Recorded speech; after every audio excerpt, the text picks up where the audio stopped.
जिस तरह कि तुसीं जानते हो 2022 ਦੀਆਂ ਚੋਣਾਂ ਦਾ ਬਿਗਲ ਵੱਜ ਚੁੱਕਾ ਤੇ ਹਰ ਕੋਈ ਸਿਆਸੀ ਪਾਰਟੀ ਇੱਕ ਦੂਜੇ ਨਾਲ ਗੱਠਜੋੜ ਦੀ ਕਰਨ ਦੀ ਤਿਆਰੀ ਹੈ। ਉਸ ਨੂੰ ਲੈ ਕੇ ਅਕਾਲੀ ਦਲ ਦਾ ਜਿਹੜਾ ਗੱਠਜੋੜ ਸੀ ਉਹ ਭਾਜਪਾ ਦੇ ਨਾਲ ਸੀ ਤੇ ਭਾਜਪਾ ਨਾਲ ਕਿਸਾਨ ਵਿਰੋਧੀ ਬਿੱਲ ਦੇ ਕਾਰਨ ਜਿਹੜਾ ਉਹਨਾਂ ਦਾ ਗੱਠਜੋੜ ਟੁੱਟ ਗਿਆ।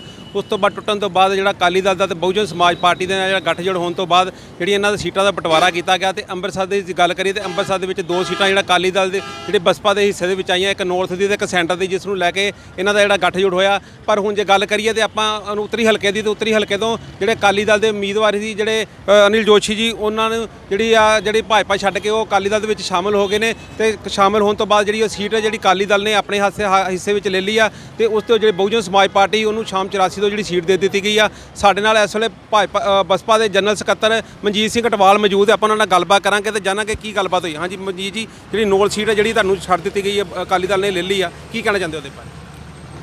ਬਹੁਜਨ ਸਮਾਜ ਪਾਰਟੀ ਦਾ ਜਦੋਂ ਸਮਝੌਤਾ ਹੋਇਆ ਸ਼੍ਰੋਮਣੀ ਅਕਾਲੀ ਦਲ ਦੇ ਨਾਲ 20 ਸੀਟਾਂ ਜਿਹੜੀਆਂ ਸਾਡੇ ਹਿੱਸੇ ਆਈਆਂ ਸੀ। ਮਾਝੇ ਦੇ ਵਿੱਚ 5 ਸੀਟਾਂ ਸੀ ਔਰ ਸ਼੍ਰੀ ਅੰਮ੍ਰਿਤਸਰ ਸਾਹਿਬ ਦੇ ਵਿੱਚ ਸਾਨੂੰ 2 ਸੀਟਾਂ ਮਿਲੀਆਂ, ਨਾਰਥ ਹਲਕਾ ਔਰ ਸੈਂਟਰ ਹਲਕਾ। ਸੈਂਟਰ ਹਲਕੇ ਦੀ ਸੀਟ ਅਜੇ ਤੱਕ ਬਹੁਜਨ ਸਮਾਜ ਪਾਰਟੀ ਦੇ ਕੋਲ ਹੀ ਹੈ ਔਰ ਨਾਰਥ ਸੀਟ ਜਿਹੜੀ ਬਦਲੀ ਹੋ ਕੇ ਸ਼੍ਰੋਮਣੀ ਅਕਾਲੀ ਦਲ ਦੇ ਕੋਲ ਚਲੀ ਗਈ, ਕਿਉਂਕਿ ਪਿਛਲੇ ਦਿਨੀ ਜਦੋਂ ਅਨਿਲ ਜੋਸ਼ੀ ਜੀ ਨੂੰ ਭਾਜਪਾ ਚੋਂ ਕੱਢਿਆ ਗਿਆ ਸੀ ਕਿਸਾਨ ਮੁੱਦੇ ਦੇ ਉੱਤੇ ਔਰ ਉਹਨਾਂ ਨੇ ਸ਼੍ਰੋਮਣੀ ਅਕਾਲੀ ਦਲ ਜੁਆਇਨ ਕੀਤੀ ਔਰ ਗਠਬੰਧਨ ਨੇ ਸਰਕਾਰ ਬਣਾਉਣ ਵਾਸਤੇ ਇਹ ਸੋਚਿਆ ਕਿ ਇਹ ਸੀਟ ਜਿੱਤਣ ਵਾਲੀ ਹੈ, ਕਿਉਂਕਿ ਪਲੱਸ ਪੁਆਇੰਟ ਹੈ ਅਨਿਲ ਜੋਸ਼ੀ ਜੀ ਦਾ ਕਿ ਉਹ 2 ਵਾਰ MLA ਰਹੇ ਆ, ਕੈਬਨਿਟ ਮਿਨਿਸਟਰ ਰਹੇ ਆ, ਸਥਾਨਕ ਸਰਕਾਰਾਂ ਮੰਤਰੀ ਰਹੇ ਆ। ਇਸ ਕਰਕੇ ਗਠਬੰਧਨ ਨੇ ਇਹ ਸਮਝੌਤੇ ਦੇ ਵਿੱਚ ਸੀਟ ਜਿਹੜੀ ਆ ਇਹ ਸ਼੍ਰੋਮਣੀ ਅਕਾਲੀ ਦਲ ਵਾਸਤੇ ਛੱਡ ਦਿੱਤੀ ਗਈ ਆ। ਉਸ ਦੇ ਬਦਲੇ ਸਾਨੂੰ ਸੀਟ ਜਿਹੜੀ ਆ ਉਹ ਸ਼ਾਮ 84 ਦੇ ਵਿੱਚ ਦੁਆਬੇ ਦੇ ਵਿੱਚ ਮਿਲੀ ਆ ਔਰ ਉਹਦਾ ਅੱਜ ਕੈਂਡੀਡੇਟ ਵੀ ਬਹੁਜਨ ਸਮਾਜ ਪਾਰਟੀ ਨੇ ਅਨਾਉਂਸ ਕਰ ਦਿੱਤਾ।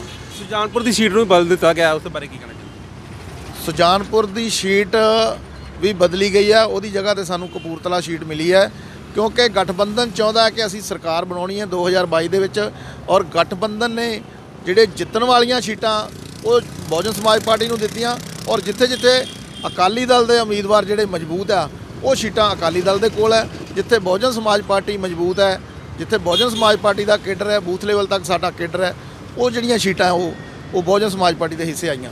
ਕਿਉਂਕਿ ਜਦੋਂ ਅਨਿਲ ਜੋਸ਼ੀ ਦਾ ਸੀਟ ਛੱਡਣ ਤੋਂ ਪਹਿਲਾਂ ਜਿਹੜਾ ਤੁਸੀਂ ਉੱਥੇ ਪੂਰਾ ਆਪਣਾ ਕੰਪੇਨ ਕੀਤੀ ਇਲਾਕੇ ਦੀ, ਉਹਦੇ ਵਿੱਚ ਵੇਖਿਆ ਜਾ ਦਲਿਤ ਵੋਟ ਕਾਫੀ ਨਜ਼ਰ ਆ ਰਹੀ ਸੀ, ਉਸ ਨੂੰ ਕਿਸ ਤਰ੍ਹਾਂ ਵੇਖਦੇ ਸੀ? ਦਲਿਤ ਵੋਟ ਕਾਫੀ ਸੀ ਔਰ ਬਹੁਜਨ ਸਮਾਜ ਪਾਰਟੀ ਨੇ ਉੱਥੇ ਵਰਕ ਵੀ ਕੀਤਾ। ਮੈਂ ਵੀ ਉਸ ਹਲਕੇ ਤੋਂ 2 ਵਾਰ ਇਲੈਕਸ਼ਨ ਲੜੀ ਹੈ, ਪਰ ਇਸ ਟਾਈਮ ਮਾਹੌਲ ਕੁਝ ਹੋਰ ਸੀ, ਕਿਉਂਕਿ ਇਸ ਟਾਈਮ ਗਠਬੰਧਨ ਸੀ ਔਰ ਸਾਨੂੰ ਉਮੀਦ ਸੀ ਕਿ ਜਿਹੜਾ ਵੀ ਕੈਂਡੀਡੇਟ ਅਸੀਂ ਉੱਥੋਂ ਖੜਾ ਕਰਾਂਗੇ ਉਹ ਗਠਬੰਧਨ ਦਾ ਜਿੱਤੇਗਾ। ਪਰ ਪਾਰਟੀ ਹਾਈ ਕਮਾਂਡ ਦਾ ਫੈਸਲਾ ਹੈ, ਉਹ ਸਾਡੇ ਸਿਰ ਮੱਥੇ ਹੈ। ਅਸੀਂ ਉਹਦਾ ਸਵਾਗਤ ਕਰਦੇ ਹਾਂ ਕਿ ਜਿਹੜੀ ਇਹ ਸੀਟ ਬਦਲ ਕੇ ਜਿੱਤਣ ਵਾਲੇ ਕੈਂਡੀਡੇਟ ਨੂੰ ਦਿੱਤੀ ਹੈ। ਇਹ ਨਹੀਂ ਕਿ ਬਹੁਜਨ ਸਮਾਜ ਪਾਰਟੀ ਉੱਥੋਂ ਜਿੱਤਦੀ ਨਹੀਂ, ਬਹੁਜਨ ਸਮਾਜ ਪਾਰਟੀ ਵੀ ਬਿਲਕੁਲ ਜਿੱਤਣ ਦੇ ਕਗਾਰ ਤੇ ਸੀ, ਪਰ ਪਾਰਟੀ ਹਾਈ ਕਮਾਂਡ ਦਾ ਜੋ ਫੈਸਲਾ ਹੈ ਉਹਦੇ ਮੁਤਾਬਕ ਹੀ ਜਿਹੜੀ ਸੀਟ ਬਦਲ ਕੇ ਅਕਾਲੀ ਦਲ ਕੋ ਗਈ ਹੈ। ਪਿਛਲੀ ਵਾਰੀ 2017 ਦੀ ਇਲੈਕਸ਼ਨ ਦੀ ਗੱਲ ਕਰੀਏ ਕਿ ਜਿਹੜੀ ਉੱਥੇ ਨੌਰਥ ਹਲਕੇ ਦੀ ਸੀਟ ਸੀ, ਜਿਹੜੀ ਜੋਸ਼ੀ ਨੂੰ ਹਰਾ ਕੇ ਸੁਨੀਲ ਦੱਤੀ ਜਿੱਤੇ ਨੇ ਤੇ ਸੁਨੀਲ ਦੱਤੀ ਉਸ ਵੇਲੇ MLA ਨੇ, ਉਹ ਲੋਕਾਂ ਦੇ ਪ੍ਰਚਾਰ ਨੂੰ ਕਿਸ ਤਰ੍ਹਾਂ ਵੇਖਦੇ ਉਹਨਾਂ? ਦੇਖੋ ਜੀ, ਸੁਨੀਲ ਦੱਤੀ ਜੀ ਨੇ ਬਿਲਕੁਲ ਹੀ ਹਲਕੇ 'ਚ ਕੋਈ ਕੰਮ ਨਹੀਂ ਕੀਤਾ। ਲੋਕ ਹਲਕੇ ਦੇ ਲੋਕ ਜਾਣਦੇ ਆ ਕਿ ਜਦੋਂ ਅਨਿਲ ਜੋਸ਼ੀ ਜੀ MLA ਸੀ ਉਹਨਾਂ ਨੂੰ ਵਿਕਾਸ ਪੁਰਸ਼ ਦੇ ਨਾਂ ਤੇ ਜਾਣਿਆ ਜਾਂਦਾ ਸੀ ਔਰ ਉਹਨਾਂ ਬਹੁਤ ਜਿਹੜਾ ਵਿਕਾਸ ਕੀਤਾ ਹਲਕੇ ਦੇ ਵਿੱਚ। ਪਰ ਸੁਨੀਲ ਦੱਤੀ ਜੀ ਨੇ 4.5 ਸਾਲ ਦੇ ਵਿੱਚ ਉਹ ਆਪਣੇ ਹਲਕੇ ਦੇ ਵਿੱਚ ਕਦੀ ਵੜੇ ਨਹੀਂ, ਆਪਣੇ ਹਲਕੇ 'ਚ ਉਹਨਾਂ ਘੁੰਮ ਕੇ ਨਹੀਂ ਦੇਖਿਆ। ਜੋ ਕੰਮ ਪਹਿਲਾਂ 2017 'ਚ ਹੋ ਗਿਆ ਸੀ ਉਹ ਕੰਮ ਉੱਥੇ ਹੀ ਲਟਕੇ ਹੋਏ ਆ, ਉਸ ਤੋਂ ਬਾਅਦ ਕੋਈ ਵੀ ਕੰਮ ਜਿਹੜਾ ਵਿਕਾਸ ਦਾ ਉਹ ਨਹੀਂ ਹੋਇਆ। ਹੁਣ ਉੱਥੇ ਆਪ ਜੇ ਗੱਲ ਕਰੀ ਆਪ ਪਾਰਟੀ ਦੇ ਕੋਰ ਵਿਜੇ ਪ੍ਰਤਾਪ ਸਿੰਘ ਵੀ ਉਹਦੇ ਉੱਥੇ ਕੈਂਡੀਡੇਟ ਖੜੇ ਨੇ ਤੇ ਜੋਸ਼ੀ ਦੇ ਮੁਕਾਬਲੇ ਨੇ, ਤੇ ਉਹਨਾਂ ਨੂੰ ਕਿਸ ਤਰ੍ਹਾਂ ਤੁਸੀਂ ਵੇਖਦੇ ਆਪ ਪਾਰਟੀ? ਦੇਖੋ ਜੀ, ਆਮ ਆਦਮੀ ਪਾਰਟੀ ਦਾ ਮੈਂ ਦੱਸਿਆ ਤੁਹਾਨੂੰ ਕਿ ਉਹਦੇ 'ਚ ਕਾਟੋ ਕਲੇਸ਼ ਚੱਲੀ ਹੋਈ ਹੈ। ਜੋ ਬੰਦਾ ਜੋ ਕੁੰਵਰ ਵਿਜੇ ਪ੍ਰਤਾਪ ਦੀ ਤੁਸੀਂ ਗੱਲ ਕਰ ਰਹੇ ਹੋ, ਜਿਸ ਬੰਦੇ ਨੂੰ ਪੂਰੀ ਤਰ੍ਹਾਂ ਪੰਜਾਬੀ ਬੋਲਣੀ ਨਹੀਂ ਆਉਂਦੀ, ਉਹ ਬੰਦਾ ਵਿਧਾਨ ਸਭਾ 'ਚ ਜਾ ਕੇ ਪੰਜਾਬ ਦੇ ਲੋਕਾਂ ਦੀ ਕੀ ਗੱਲ ਰੱਖੇਗਾ? ਪੰਜਾਬ ਦਾ ਜਿਹੜਾ ਹਲਕਾ ਉੱਤਰੀ ਦੀ ਉੱਥੇ ਕੀ ਗੱਲ ਰੱਖੇਗਾ? ਉਸ ਬੰਦੇ ਨੂੰ ਤਾਂ ਪੂਰੀ ਪੰਜਾਬੀ ਨਹੀਂ ਆਉਂਦੀ। ਔਰ ਉਸ ਦੇ ਰਾਜ ਦੇ ਵਿੱਚ ਤੁਸੀਂ ਦੇਖਿਆ ਉਦੋਂ ਵੀ ਬੜੇ ਘਪਲੇ ਹੋਏ ਆ, ਜਦੋਂ ਉਹ ਇੱਥੇ IG ਰਹੇ ਆ ਉਸ ਟਾਈਮ ਕਈ ਘੁਟਾਲੇ ਹੋਏ ਆ, ਪਰ ਲੋਕ ਉਹਨੂੰ ਇਮਾਨਦਾਰ ਮੰਨਦੇ, ਪਰ ਮੈਂ ਨਹੀਂ ਸਮਝਦਾ ਕਿ ਉਹ ਇਮਾਨਦਾਰ ਅਫਸਰ ਹੈ। ਇਸ ਕਰਕੇ ਸਾਥੀਓ, ਜੋ ਸਾਥੀ ਪੰਜਾਬੀ ਨਹੀਂ ਬੋਲ ਸਕਦਾ ਸਹੀ ਤਰ੍ਹਾਂ, ਉਹ ਵਿਧਾਨ ਸਭਾ 'ਚ ਪੰਜਾਬੀਆਂ ਦੀ ਗੱਲ ਕਿਸ ਤਰ੍ਹਾਂ ਰੱਖੇਗਾ?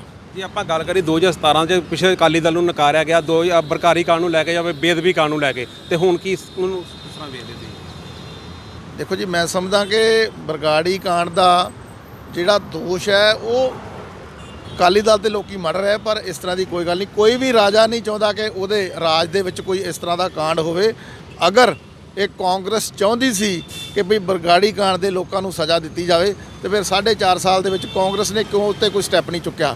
ਇਸ ਕਰਕੇ ਲੋਕ ਸਪਸ਼ਟ ਨੇ ਔਰ 2022 ਦੇ ਵਿੱਚ ਜਿਹੜੀ ਉਹ ਗਠਬੰਧਨ ਦੀ ਸਰਕਾਰ ਬਣਨ ਜਾ ਰਹੀ ਹੈ।